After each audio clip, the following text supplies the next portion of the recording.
Hi everyone, this is Darren from Simnation.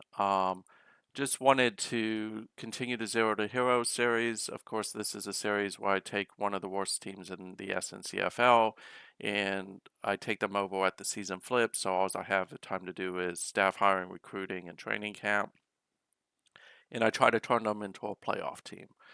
Most of the teams have not made the playoffs recently. Buffalo's a little different because Buffalo, they haven't made the playoffs in, I think, forever. But Buffalo was a team that was actually managed by Skelter a few seasons back. But they are still one of the worst prestige teams in the league, mostly because after he left, they just nosedived. Um, so week one is in the books. As you can see here, we won that. We beat Texas State pretty dramatically. Only two first downs. Defense did a really good job, not only getting the shutout, but also if you look here, they only allowed two passes the whole game for 16 yards. They did a really good job against the run. Did have a lot of penalties, but that makes sense because I'm playing a lot of people out of position. Uh, didn't give the ball away that often, one interception, and dominated. I did pretty much everything I wanted to do in this game. Um, so it was all in all, I think, a very successful game.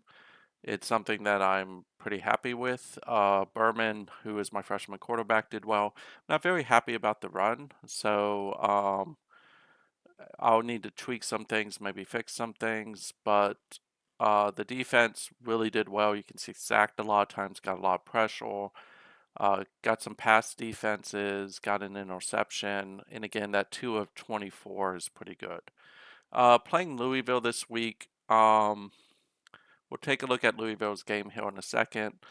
But normally, how I plan this is I take a look at the matchup and I see what that team's doing. So, as you can see, not much rushing offense. In we'll see their game here in a minute. Uh, Passing is not too horrible. Looks like they have a quarterback who can at least throw the ball in Langston. We can take a look at him here real quick. And he's not a quarterback I think that's going to win games. Russo looks like he's a pretty decent runner. And then Bonds has not a whole lot of speed. So let's take a look at Louisville real quick. So we'll pop over to schedule. We'll click on Louisville. First thing I'm going to do is look at their staff. So head coach is Jack Stanley, Benny Yanez, Ted Brock. This is a CPU team, so normally the CPU team does run the head coach's offense.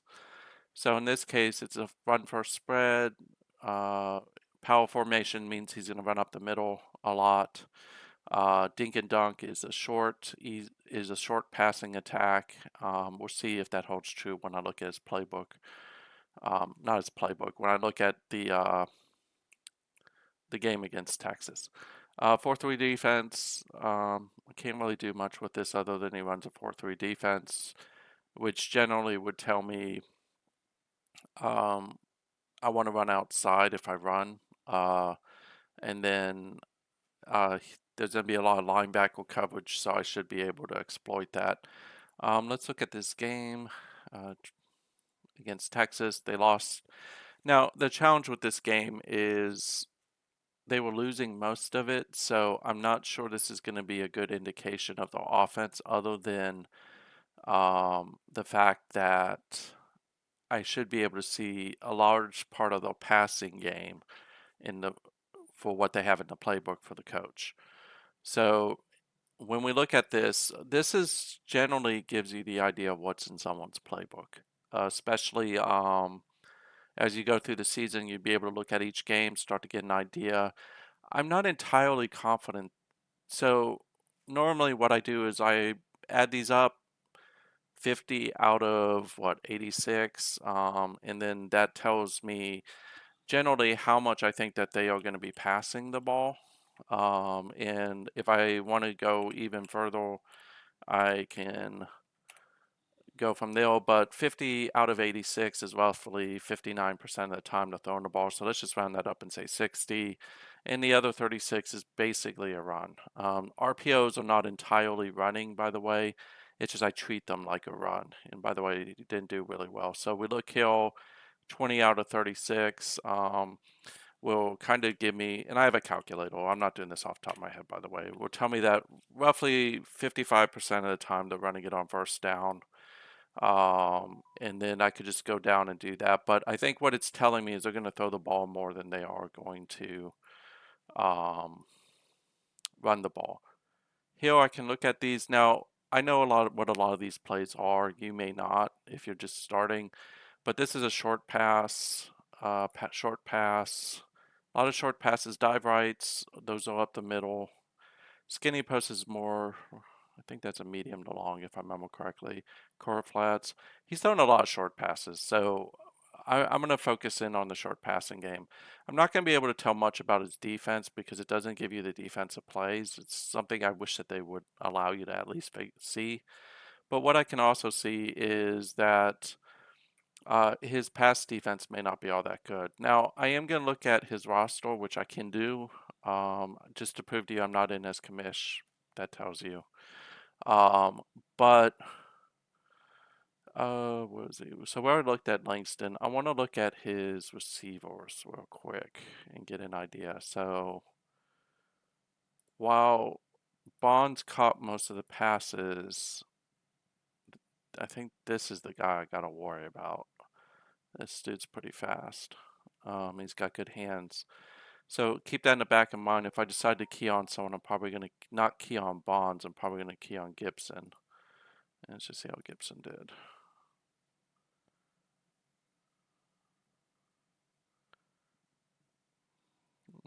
He didn't do all that good.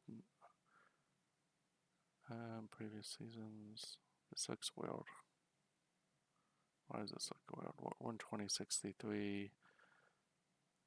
6 of 47. Oh, it looks weird because I thought it was 12 of 47. I was like, that's a little weird.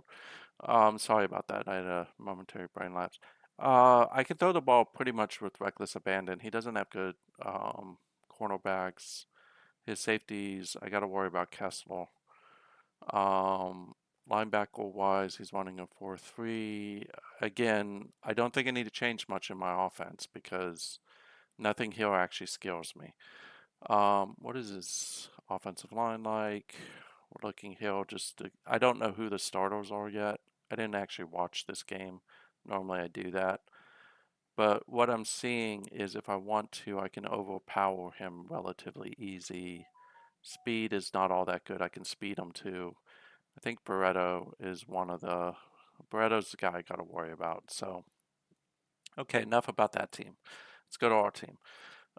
So with Buffalo, I mentioned before, I don't think that there's much I have to change. In fact, I'm going to choose not change my depth chart. I think we're fine. The only concern I have is with Darby. Is that he didn't really run the ball well. 3.4 rushing average is pretty bad, especially for an option base. So what I need to think about is, am I running the right plays? Is he the guy? So I'm not sure is the problem with him because on paper he should be doing better. So I'm going to make a change here. I'm going to let Austin be the runner this week. We'll put Darby back up. I don't think I need to change any of that. I'm not going to touch my defense. There's no reason to.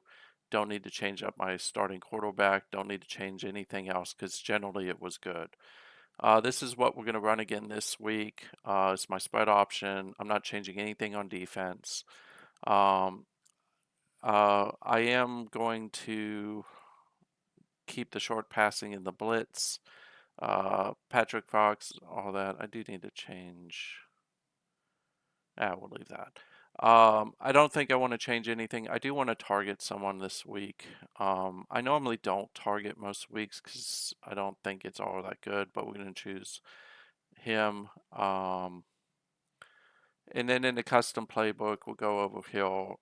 I don't think that there's much to change here. What I'm looking for here is any pass plays or run plays if it's more than more than four, I want to get rid of it. If it's a balanced, pass, somewhere around 5 or 6 is acceptable. Anything above that's not. This one I'm only going to keep because it got an interception in it. I may regret that, but Generally speaking, because I just dominated Texas State, there were no changes coming on my defense. Spread option, again, Hill, what I'm looking for is anything less than 3 running, I want to get rid of it. Passing wise, anything less than 4 on short, less than 6 on medium, less than 8 on long, I want to get rid of those. The reason for 8 on long is if you're seeing a lot of like 4 or 5s average gain on long passes, it means you're probably throwing a lot of incompletions.